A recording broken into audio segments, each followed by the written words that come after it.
მართალია ჩვენ ვისაუბრეთ თაყვანის ცემაზე თუ ვის და როგორ უნდა ვცეთ თაყვანი, ახლა უნდა ვისაუბროთ ლოცვაზე, ლოცვის კონტექსტებზე, მაგრამ ლოცვა და თაყვანის ცემა ეს ერთი და იგივეა. წარმოუდგენელია ლოცვა თაყვანის ცემის გარეშე ან თაყვანის ცემა ლოცვის გარეშე. ეს ერთი მთლიანია, უბრალოდ ეს ჩვენ დავანაწევრეთ, რომ ჩავდეულიყავით დროში და აი ამ დაფაზე, რაც მთავარია, რასაც ვიყენებთ ხო ამისთვის. იგივე მეთოდს გამოვიყენებ აქაც. დავაკვირდით, ჯერ დავიწყებთ გამორიცხვის მეთოდით, თუ ვის არ უნდა მივმართოთ ლოცვებით, ვის და რას. შემდეგ იესო ვის მიმართავდა ლოცვებით, ამაზე ვისაუბრებთ, მოციქულები ვის მიმართავდნენ ლოცვებით და იესომ რა გვასწავლა, ვის უნდა მივმართოთ ლოცვებით. ანუ მთლიანობაში სხვადასხვა კონტექსტები, მაგრამ ერთი და იგივე მთლიანი კონტექსტია, ხო, როგორც ფაზლის შემთხვევაშია ხოლმე. ერთ მთავარს კვანტს პოულობთ და მის გარშემო ეწყობა მერე სხვა პატარ-პატარა ნაწილები, რომ ერთი საერთო სურათი დავინახოთ. მოდით დავიწყოთ იმით, ჯერ თუ ვის და რას არ უნდა ვცეთ თაყვანი. თუ გაქვთ მთლიანი ბიბლია, სადაც შუაშია ფსალმუნები, თუ გადაშლით, ან შეიძლება იობში მოხდეთ, ან იგავში, მაგრამ იობის მერეა და იგავნის წინ, ამ ორ წიგნ შუა ფსალმუნი. თუ არა და საძიებელზე ნახეთ გვერდით, თუ ცალკე ახალია თქმა და ფსალმუნები გაქვთ, მაშინ სულ ბოლოშია ფსალმუნები. ნახეთ 115 ფსალმუნი, 115 ფსალმუნი. დავწეროთ, ეს არის ფსალმუნი, შემოკლებით ესე იწერება, ფსალმ. ნახეთ 115 ფსალმუნის 11-დან 16-ის ჩათვლით, მუხლები. მე-11 მუხში საუბარია ვინ იმსახურებს მხოლოდ და მხოლოდ სამართლიანად თაყვანის ცემას და მხოლოდ ვის უნდა მივმართოთ ლოცვებით. შემდეგ წაიკითხავთ კონტექსტს 16-მდე, აქ კონტექსტში საუბარია იმაზე, ვის და რას არ უნდა მივმართოთ ლოცვებით. მან ჩამოთვლილია ხატები, ჯვრები, გამოსახულებები, თუ კი რაიმე არსებობს, რომელზეც ზედ არის პიროვნებები გამოკვეთილი, არა აქვს მნიშვნელობა ვის გამოკვეთავ, რომ ამ გამოსახულებებს თაყვანი არ უნდა ვცეთ. ხოლო მე-16 მუხლი კაცრად ამახვილებს ყურადღებას ორ რამეზე, რომ ღმერთი აპირებს დასაჯოს ისინი, ვინც ამ გამოსახულებებს ქმნიან იმისათვის, რომ ადამიანებმა ლოცვით მიმართონ და შეცდომაში შეყავთ სხვები.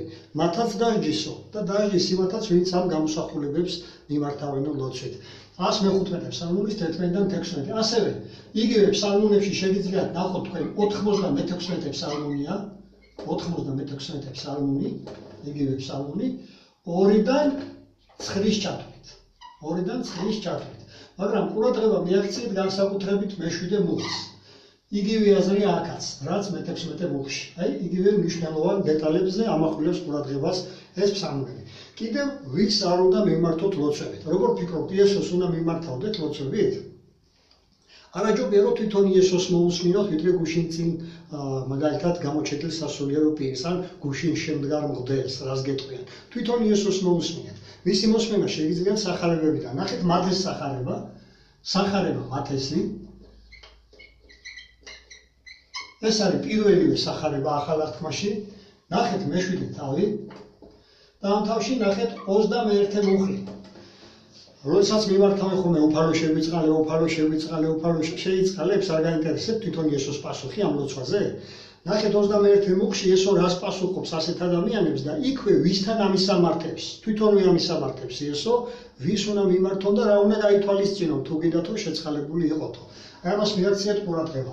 შემდეგ დავაკვირდეთ ასეთი კონტექსტი. იესო ვის მიმართავდა თვითონ ლოცვებით? და ბიბლიის ბოლოდან მეორე წიგნი ნახეთ. საძიებელში შეგიძლიათ მოძებნოთ, მაგრამ ეს ადვილად რომ დავიხსოვოთ, ჩვენ ნახეთ, გამოცხადება არის ბიბლიის ბოლო წიგნი, გამოცხადების წინ არის ებრაელთა მიმართ, ასეთი წერილია. და თუ ცალკე ახალი აღთქმა და ფსალმუნები გაქვთ, ბოლოდან მესამე იქნება, ჯერ ფსალმუნებია, მერე გამოცხადება და მერე წინ არის ებრაელთა მიმართ. ებრაელთა მიმართ წერილი ნახეთ. ებრაელთა მიმართ წერილი, ნახეთ მე-5 თავი. და ამ მე-5 თავში მე-7 მუხლს დაუკვირდით. აქ ორი ძალიან მნიშვნელოვანი დეტალი ჩანს. პირველი, ვის მიმართავდა იესოს სიცოცხლის ლიმიტის გასახანგრძლივებლად. გვახსოვს ხო, როდის დაჭირდა იესოს სიცოცხლის ლიმიტის გახანგრძლივება, როცა მის მოკვლას აპირებდნენ. ამიტომ მან იცოდა ვისთვის უნდა მიემართა, რომ სიცოცხლის ლიმიტი გაეგრძელებინა. მისთვის რომ კვლავ დაებრუნებინა სიცოცხლე და დღეს ვიცით რომ იესოს მარადიულია დააქვს უკვე ეს ლიმიტი მიცემული სიცოცხლის. სწორედ იმ პიროვნების მხრიდან, ვისაც იესო მიმართავდა. მე არ გეტყვით ახლა ვის მიმართავს მან. თქვენ თვითონ უნდა ნახოთ, იმიტომ წერაკ. ებრაელთა წერილის მეხუთე თავის მეშვიდე წერია, ვინ არის სიცოცხლის წყარო, ვინ გვაძლევს ლიმიტს, ყველა ქმნილებას და ვის შეუძლია გაგვიხანგრძლივოს, როგორ უნდა მივმართოთ, ჩვენ მივბაძავთ იესოს ქრისტიანები ვიც ვართ, მას ვბაძავთ და ვთხოვთ განსაკუთრებით როცა ადამიანებს სიცოცხლის ლიმიტი უთავდებათ, ან ისეთ სიტუაციაში ხარ, რომ შეიძლება დასრულდეს სიცოცხლის ლიმიტი. ვის უნდა მივმართავდეთ? და კიდევ მიაქციეთ ყურადღება ერთ მნიშვნელოვან დეტალს. აი აქ მეშვიდე მუხლში საუბარია ერთ-ერთი თვისება, რომელიც იესომ გამოავლინა, აი ამ ლოცვის დროს და არა მარტო ლოცვის დროს მის პირად ცხოვრებაში და სწორედ აი ამ ერთ-ერთი თვისების გამო იქნა იესოს ლოცვა შესმენელი სიცოცხლის წყაროს მიერ. ეს არის თვისება, რომელიც ყველა ჩვენგანს უნდა გქონდეს. დააკვირდით, იესოსაც ჰქონდა ეს მნიშვნელოვანი თვისება, რომ არა ეს თვისება არ იქნებოდა შესმენელი მისი ლოცვა. რა თვისებაა ისეთი? დააკვირდით, თავად უზენაეს ღმერთს სიცოცხლის წყაროს ეს თვისება არ აქვს. არ ასჭირდება მას ეს თვისება. დანარჩენს ყველას გვჭირდება ეს თვისება. ვისაც ეს თვისება გვექნება, არაფრის შიში არ გვექნება ამ ცისქვეშეთში. თუ ეს თვისება განავითარეთ და გვექნება. მაგრამ ვისაც ამ თვისებაზე უარს იტყვის და ამ თვისების განვითარებაზე, მაშინ ყველაფრის შიში უნდა ჰქონდეს ესეთ პიროვნებას. ხო საინტერესო თვისება. მოდი თქვენ თვითონ მოძებნეთ ებრაელთა წერილის მეხუთე თავის მეშვიდე მუხლი, ნახეთ იესო ვის მიმართავს და რა თვისების გამო იქნა იესოს ლოცვა შესმენელი და მერე ვინც აღადგინა და გაუგრძელა უკვე ლიმიტი, როგორც თქვით, სიცოცხლისა მარადიულად. კიდევ შეიძლება ნახოთ აგერ მაგალითად ნახეთ სახარება ლუკასი ამ სამი სახარებიდან მოვიყვან სამ სხვადასხვა შემთხვევას, თუ რა ვითარების დროს მიმართავდა იესო ამ სიცოცხლის წყაროს. შეგიძლიათ ნახოთ ეს ლუკას სახარების მეექვსე თავის მე-12 მუხლი, შემდეგ იგივე ლუკას სახარების მე-9 თავის მე-16 მუხლი ნახეთ, შემდეგ იგივე ლუკას სახარების 23 თავის 56 მუხლი. ხედავთ, ხო სხვადასხვა სიტუაციებში ჩანს აქ იესო ვის მიმართავს, ვინ არის სიცოცხლის წყარო და ვის მიმართავს იესო ლოცვებით. ჩვენ ასევე შეგვიძლია შევეხოთ აი ამას, მოციქულები ვის მიმართავდნენ, იესოსგან განსწავლილი მოციქულები, ვის მიმართავდნენ ხოლმე ლოცვებით, ანუ სამოციქულო ეკლესია, რას სწავლობთ მოციქულებისაგან. შეგიძლიათ ნახოთ ეფესოელთა წერილია, ასეთი წერილია, ახალ თქმაში საძიებელში მოძებნეთ, როგორც ცალკე ახალ თქმას, ისე ბიბლიაში ახალ თქმაში არის საძიებელში, ეფესოელთა წერილი. ეს შემოკლებული ფორმების წერია და იქაც არის შემოკლებული ფორმები. თუ ნახავთ ეფესოელების წერილს, მეორე თავი ნახეთ, მე-18 მუხლი. ასევე იგივე წერილში, ეფესოელების წერილში, ნახეთ უკვე მე-3 თავის, შემდეგი თავია მე-14 მუხლი. და იგივე ეფესოელების წერილში ნახეთ მე-5 თავის მე-20 მუხლები. აქედან გაიგებთ, ვის მიმართავდა სამოციქულო ეკლესია ლოცვებით და მოდი კიდევ ერთი წერილისთვის გვაქვს ადგილი, ყველას ჩავსვათ აგერ კიდევ ერთი წერილი კოლოსელთა მიმართ. არის ესეთი წერილი ასევე ახალ თქმაში, თუ მოძებნით რა თქმა უნდა საძიებლის მეშვეობით, ნახეთ პირველი თავი მე-3 მუხლი. ასევე ამავე პირველ თავში ნახეთ მე-12 მუხლიც. შემდეგ ამავე წერილში ნახეთ მე-3 თავის მე-17 მუხლი. აი ამ მონაკვეთებიდან გავიგებთ, ვის მიმართავდა სამოციქულო ეკლესია ლოცვებით და რა თქმა უნდა იესოს შუამავლობით, ამასაც შევეხებით, რატო არის საჭირო იესოს მეუხებით, იესოს შუამავლობით მივმართოთ. ახლა გადავიდეთ მთავარზე უკვე. როგორც ქრისტიანებს იესო რას გვასწავლის თავის მიმდევრებს, თუ ვის უნდა მივმართავდეთ ჩვენ ლოცვებით? მარიამს? ასწავლდა იესო ასეთ რამეს, რომ დედაჩემ მარიამს მიმართეთო ლოცვებით, ან ვინმე წმინდა გიორგის მიმართეთო, ან პეტრე პავლეს მიმართეთო, ან სხვა რომელიმე წმინდანებს?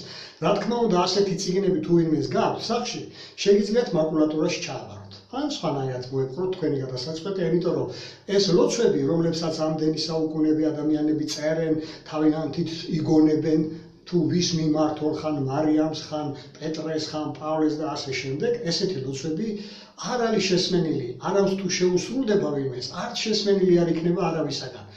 იმიტომ რომ იესო გვასწავლა გასაგებად ქრისტიანებს მხოლოდ და მხოლოდ ვინ ისმენს ჩვენს ლოცვებს. რატომ იცით? ჩვენ ვინც შეგვქმნა თავიდანვე, მან ეს გაითვალისწინა და ჩადო ჩვენში ეს მოთხოვნილებაც და ჩადო ჩვენში ეს საშუალებაც. სწორედ ლოცვა ეს ფენომენი მისი მოფიქრებულია. არა ადამიანების, არამედ თავად მისი, რომ ქმნილება იურთიერთოს თავის შემოქმედთან. სწორედ ეს არის ლოცვა და მან ჩადო ჩვენში ეს მოთხოვნილება, რომ ასე დავიკმაყოფილოთ მასთან საუბრეთ. თუმცა თუ სხვას ესაუბრებით, ეს იცი რა გამოდის, რომ მაგალითად ტელეფონზე დაურეკო იმას, ვისაც ტელეფონი საერთოდ არ აქვს. არამედ თუ ნომერი არ იცი ვინმე საერთოდ თუ არ აქვს ტელეფონი და ცდილობ ტელეფონზე დაუკავშირდე იმას. ხო, სასაცილოდ ჩანს, არა? აი ზუსტად ასეთი სასაცილოდ ჩანს ამ გადასახედიდან ის ადამიანები, ვინც ამა თუ იმ პიროვნებებს, ადამიანებს ცდილობენ დაუკავშირდნენ ლოცვით. ვერც დაუკავშირდებიან და არ შესმენილი იქნება. რატომ? იესომ გვასწავლა ჩვენ. ნახეთ პირველივე სახარება მათესი. მათეს სახარება. ნახეთ შემდეგ მეექვსე თავი. მეექვსე თავი. მეექვსე, მეშვიდე, მერვე, მეცხრე მუხლები. აი ამ 4 მუხლში 4-ჯერ უსვამს იესო ხაზს, ვის უნდა მივმართოთ. აქვე საუბრობს აი ამ 4 მუხლში, ვინ ისმენს მხოლოდ და მხოლოდ ჩვენს ლოცვებს და შესაბამისად ვინ პასუხობს მერე ჩვენს ლოცვებს. თვითონ თulis, თვითონაც ჩათვალოს საჭიროდ გვიპასუხებს თუ არა. აქ კიდევ არის ერთი მნიშვნელოვანი დეტალი, ესო ისიც გვიკითხა რომ სანამ სთხოვოთო რამესო, მან უკვე იცისო რაც უნდა სთხოვოთო. ანუ ყველას ფიქრი, ყველას სურვილი, ყველას ეს ყველაფერი იცის. იმდენად მოცულია ყველა თავისი სულით, იმდენად მოიცავს ყველაფერს და ყველაფერს, რომ ყველაფერი კონტროლზე აქვს გამგაგებით, მაგრამ დააკვირდით, მან მოგცა ნების თავისუფლება.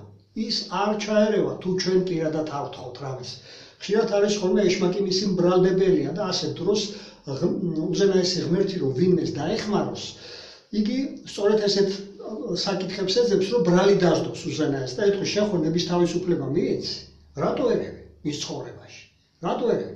მაგრამ თუ ჩვენ მივცეთ ეს არის იურიდიული უფლება, ვთხოვთ ზეციერ მამას რომ ჩაერიოს კონკრეტულად იმ საკითხში, რაშიც გვინდა რომ დაგვეხმაროს და ჩაერიოს, ამ მხრივ უკვე ვერავინ არაფერს ვერ ეთქვის, ეს იურიდიული ფორმაა, მართალია მან მოგცა ნების თავისუფლება, მაგრამ შენ მას ვსთხოვ რომ ჩაერიოს. ამიტომ აქ ზუსტად ასეთ დეტალებზეც არის ყურადღება გამახვილებული, თუ წაიკითხავთ პირველივე სახარება, მეექვსე თავის, მეექვსე, მეშვიდე, მერვე, მეცხრე თარგმანი. ეხლა მოდი მიყოლებით ჩამოვწერდე, რადგან ახალ აღთქმაში ჯერ არის მათეს სახარება, მერე არის მარკოზი, მერე ლუკა, მერე იოანე, მოდი ჩამოვწეროთ ეს დეტალებიც, რომ 4 სახარებიდან ნახოთ. მათეს მერე არის მარკოზის სახარება,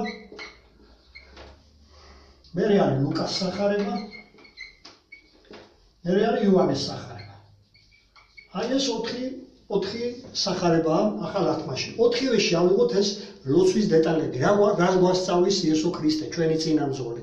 ჩვენ იესოს უნდა უსმინოთ, კვლავაც ხაზს გაუსვავ და არა რელიგიურ მეზღაპრეებს, ვინ რას გეუბნებათ და როგორ გეუბნებათ. ნუ გამოუსმენთ. უსმინეთ მხოლოდ იესოს სახარებების კითხვით. ნახოთ რა ზოგადად მარკოზის სახარების მე-11 თავს თუ ნახავთ 24-დან 26-ის ჩათვლით. აქ იესო გვესაუბრება ვინ გვპატიებს ცოდვებს. გვესმის ხო? ცოდვას ვერც მარიამი მოგიტევეთ, ვერც თქვენი მამაოები, ვერც სხვა სასულიერო თუ წმინდანები, ვისაც გინდა სთხოვეთ. ცოდვებს ერთადერთი ვინც გვპატიებს, ის არის ზეციერი მამა. იესომ სწორედ ამას გაუსვა ხაზი. ეს არის ზეციერი მამის კომპეტენციაო. მხოლოდ ის პატიებს ცოდვებს. დააკვირდით რა ხდება ცოდვის დროს, ძალიან მოკლედ შევეხები ამას. ჩვენ ძირითადად ქიმიური ინფორმაცია ვართ, ხო? ჩვენ დაწყებული დნმ-დან. ეხლა ამას მთლიანად არ ჩავუღრმავდებით. ადამიანი რასაც აშავებს, რასაც აკეთებს, ისიც რა თქმა უნდა, მაგრამ მე ვისაუბრებ იმაზე, რასაც აშავებს. რასაც ძიმე ცოდვებს ჩადის, ფანურად ჩადის თუ ვინმეს მისამართით ღიად, ხო? ეს ყველაფერი ფიქსირდება ქიმიურად ჩვენს გენში, ჩვენს დნმ-ში, ხო? ეს ქიმიურად იწერება, ღვთის მეხსიერებაში იწერება ეს ყველაფერი. ხვდებით, ყურაზე ვსაუბრობ. ღვთის მეხსიერებაში. თუ ჩვენ მე რაღაცას გრძნობთ და გვაწუხებს ეს შიგნიდან, ამაზე მივდივართ და სწორედ მას უნდა ვთხოვოთ პატიება. მხოლოდ მას შეუძლია ჩვენი აი ეს ჩანაწერი, ცუდი ჩანაწერი, ცუდი ისტორია, რომელიც აქვს ყველა ადამიანს, ის წაშალოს და სულთა სინდისი მოგწეს. აქ იესო სწორედ ამაზე საუბრობს, ყურადღებით გამოიკვლიეთ აი ეს დეტალები. მხოლოდ ის პატიებს ცოდებს, თუმცა მან რო გვაპატიოს, კიდე სხვა რაღაცას აკვირდება ჩვენში. ვიმსახურებთ თუ არა პატიებას და რაზეა ეს დამოკიდებული, სწორედ აქ წერია. ამიტომ არის აუცილებელი ამის კითხვა, რომ თქვენ ზუსტად იცოდეთ ეს დეტალები. შევეხოთ ლუკას სახარებას, ხო? აქ ძირითადად საუბარია მაგალითად იგივე მე-11 თავი, აი მარკოს 11 და ვისაუბრეთ. ეხლა ნახოთ ლუკას მე-11 თავში, ლუკას მე-11 თავი ნახეთ. მე-9 მუხლიდან 13-ის ჩათვლით. აქაც საუბარია ვინ განკარგავს სული წმინდას, ხო? რელიგიური მეზღაპრეები სული წმინდას პიროვნებად თვლიან. იგი არაა პიროვნება, ის არის ძალა, ღვთის წმინდა სული. სწორედ ამ წმინდა სულით გვისმენს ღმერთი, სწორედ ამ წმინდა სულით ჩაერევა ხოლმე ჩვენს პირად ცხოვრებაში, თუ რამე გვაქვს მოსაწესრიგებელი, თუნდაც თვისებები, ცუდი მოსაშორებელი, კარგი განსავითარებელი, სწორედ წმინდა სულის დახმარებით აკეთებს ამას, ოღონდ თუ ჩვენ თხოვთ, რა თქმა უნდა, რომ მოგცეს, აქ იესო ამაზე საუბრობს, ითხოვეთო სული წმინდა. ოღონდ ვისგან ითხოვეთო და ვინ მოგცემთო, აქაც უსვამს იესო ხას, ეს იესო არ განკარგავს ამას, თუმცა იესოსაც აძლევს წმინდა სული. ჩვენ გასულ ვისაუბრეთ იმაში, თუ როგორ მისცა, როგორ აავსო იესო წმინდა სულით და მერე რებს აკეთებდა იესო ამ წმინდა სულით. ეს იმას ნიშნავს, რომ წმინდა სულს თავისი თვითონ ზეციერი მამა განსაზღვრავს ამას ჩვენი შემოქმედი, ვის მისცეს წმინდა სული და რა დოზით მისცეს, ამასაც განსაზღვრავს. ამიტომ ზუსტად გამოიკვლიეთ აი ეს მონაკვეთი. ლუკას სახარების მე-11 თავის 9-დან 13-ის ჩათვლით, რომ ნახოთ ვის კომპეტენციაშია, ვინ აძლევს წმინდა სულს. წმინდა სული ჩვენ ბევრ რამეში გვჭირდება, განსაცდელების დროსაც წმინდა სულია საჭირო, რომ გაგვაძლიეროს, ცუდი ჩვევების მოსაცილებლათაც, კარგი თვისებების გასავითარებლათაც, ბიბლიის ეს მონაკვეთები რო წაიკითხოთ, ყოველი წაკითხვის წინ სთხოვეთ შემოქმედს, ღმერთო, დამეხმარე შენი წმინდა სულით, რომ მე გავიგო ეს მონაკვეთი და ისე გამოვიყენო ცხოვრებაში, როგორც შენ გინდა. აი ამაშიც დაგეხმარებათ ზეციერი ღმერთის წმინდა სული. ანუ თავის წმინდა სულს მოგცემთ ამ შემთხვევაში. ის არ არის პიროვნება, როგორც თქვით, ის არის ღმერთის მოქმედი ძალა, წმინდა საქმეების საკეთებლად. და იოანეს სახარებაც შეგვიძლია ნახოთ, ეს უკვე როგორც თქვით, თანამიმდევრობით 4-ვე სახარებიდან ავიღეთ. მე-16 თავი ნახეთ, 23, 24 მუხლები. აქ უკვე საუბარი რაზეა? ღმერთს რო თხოვოთ ჩვენ წმინდა სული, თხოვოთ პატიება, თხოვოთ ნებისმიერი რამ, არ მოგვისმენს თუ არ ავკრიფეთ თავარი კოდი ლოცვისას, აი როგორც რაღაც უცხოა ქვეყანაში რო რეკავდა კოდია საჭირო, რომ სხვანაირად ვერ გახვალ, ხო? ასეთი კოდი არსებობს. ეს კოდი არის, როდესაც ზეციერ მამას ვესაუბრებით, ზეციერო მამა როცა მიმართა, უნას თხოვო იესო ქრისტეს სახელით. აი ეს არის კოდი. განსაკუთრებით თუ ცოდვა გინდა რომ გაპატიოს, რამე მძიმე ცოდა ჩაიდინე, გაწუხებს, გინდა რომ გაპატიოს, უნას თხოვო იესოს დავრილი სისხლის საფუძველზე მაპატიე, მამა ეს შეცდომა. და როცა თხოვ ასე ესაუბრები, ის პატიებს გაძლევს სუფთას სინდის ერთი პირობით, რომ აღარ უნდა გაიმეორო მერე ის. და გაძლევს აი ამაში სუფთას შლის, შენს აი ამ ქიმიურ ჩანაწერს შენი ისტორიიდან, რომელიც ჩაიწერა შენში. დებით, ამიტომ აი ზუსტად იგივე შეგიძლიათ ნახოთ მერე ტიმოთეს წერილი, ტიმოთეს პირველი წერილი, ორი წერილი ახალ აღთქმაში, პირველი ნახეთ არ შეგეშალოთ, მეორე თავის მე-5 მუხლი. აქედან ვიგებთ, რომ ჩვენსა და ღმერთს შორის შუამდგომელი არის იესო ქრისტე, როგორც მღვდელმთავარი, ჩვენ ამაზე ვისაუბრეთ. ასევე რომ იესო სწორედ გამოგვისყიდის ჩვენი წოდებისგან, ის ამ მსახურებას ეწევა ზეცაში. ამიტომ თუ არ მოგისმენიათ, შემოდით და მოისმინეთ ის გასული ვიდეორგოლებიც. და როგორც ჩანს, ეს იესოს გარეშე ვერავინ ვერ მივა ზეციერ მამასთან, ეს არის კოდი. სწორედ ამის იესოს დავრილი სისხლის საფუძველზე გვისმენს და გვპატიობს და ასევე გვისრულებს იმ სათხოვარებს, რა თქმა უნდა, თვითონ წვეთს, რომელ სათხოვარზე გვიპასუხოს და როდის გვიპასუხოს, ან რა სახით გვიპასუხოს. ამაზე მე ცალკე სხვა შეგვიძლია სხვა დროს ვისაუბროთ ყველაფერი თუ რა უნდა გამოვრიცხოთ, რომ ღმერთმა მოგვისმინოს ჩვენი ლოცვებიდან და ამისათვის ჩვენ რა დეტალებზე შეგვიძლია ხოლმე ჩვენს ლოცვებში გავამახვილოთ ყურადღება. ყველას გისურვებთ წარმატებას ბიბლიის მკვლევარებს და გისურვებთ რომ შედგეთ ჭეშმარიტ ქრისტიანებად.